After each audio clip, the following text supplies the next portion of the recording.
Hello mga mamshi ko, luto serye for today's video. Dahil bored ako, magluluto tayo. Magluluto nga pala ako ng kalderetang corned beef, requested na naman ng aking hubby. Sa mainit na mantika, iprito lang natin ang patatas at carrots. Isunod natin, iprito ang hotdog. At kapag brown-brown na ang hotdog, isunog natin ang bawang. And then, sibuyas. Igisa-gisa lang natin yan. Mix-mix. Halu-haluin lang natin yan mga mamshi ko hanggang mag-golden brown. At naglagay din pala ako ng bell pepper. Siyempre, para masabing kaldereta yan, dapat talaga merong bell pepper mga mamshi ko. I-mix-mix lang po natin yan hanggang mag-golden brown ang ating bawang, sibuyas, at hotdog.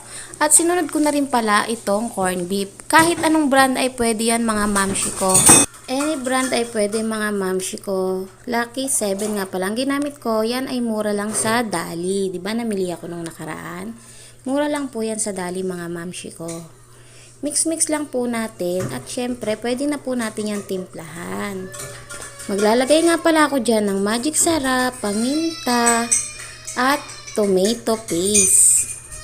Naglagay rin pala ako ng rino. Maliit na rino lang mga mamshi ko kasi 2 lata lang naman ng corned beef ang niluto ko. Haluin lang natin sa mahinang apoy para ang ating mga patatas at carrots ay maluto talaga ng malambot. Pakuluin lang ng konti at luto na yan mga mamshi ko. Ilalagay nyo lang ang carrots, patatas na pinirito natin kanina. Mix lang mga mamshi ko.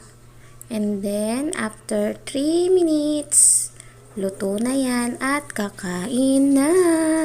Thank you for watching. Sa mga mamshi dyan na gusto ng masarap na ulam pero nagtitipid, ganito lang ang gagawin nyo. Kalderetang corned beef. Bye!